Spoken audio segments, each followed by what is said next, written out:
Hey guys, so on this episode of Make It with Calvin, I'm going to be talking about this amazing 3D printed track setup for one of my heroes in the mini and micro model train layout community. So let's dive into it and I'll tell you all about it. Whoops, bad brakeman, forgot to throw the switch.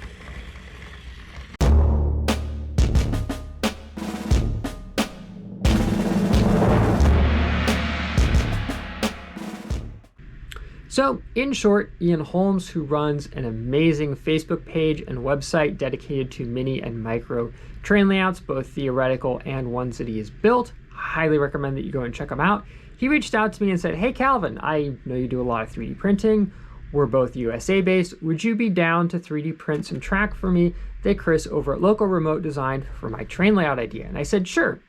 I'll be perfectly honest, I have a whole lot on my plate going on. This was during the insane time when I was pretty much yeeting all over the place for personal and family events. He was like, "Don't worry about that, just print it when you can." So I said, "Sure, I will take that on." So this was the design that he came up with. The original design used what I'm going to call standard radius curves here at the bottom and what I like to call the medium radius curves here at the top. The idea was you had the nice broad curves for the visible portion, and for the back section, which nobody's going to see, you can have smaller curves so it doesn't take up as much space. Only drawback to that is because this is sectional track, it was going to require a custom spacer here in the middle. So I told Ian, let me go ahead and print you up enough sizes of the curves so you can, mess around with it. And if it really came down to it at a later time and date, I could make a custom spacer in there. But I figured, let me give him some flexibility and kind of go from there with the idea. The other reason why I mentioned the fact it needs a custom spacer is I don't have a problem with producing that, but if anybody wanted to recreate the track design, that could be a minor issue.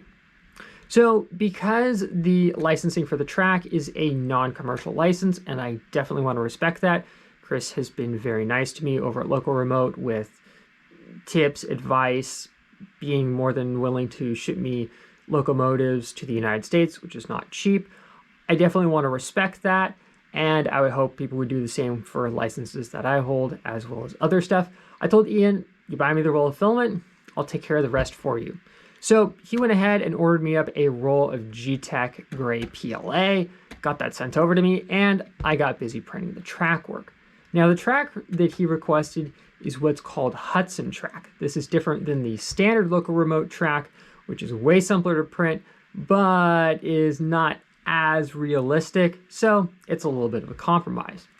What makes this unique is it is based on a panel style track, which was used in temporary rail setups, quarries, war operations, things like that, where you pretty much just laid the tracks down and then you picked them up as they were needed, but they were in segments, so it was very easy to build what was required. The only drawback to this is the fact that you have a gap between the bottom of the rail and your build plate, and on the ends to simulate the stamped metal ties, there are some tiny portions that if you don't have a clean bed and a good first layer height, can be a little bit of a pain to print. So just keep that in mind, but it's not an impossibly hard thing to print.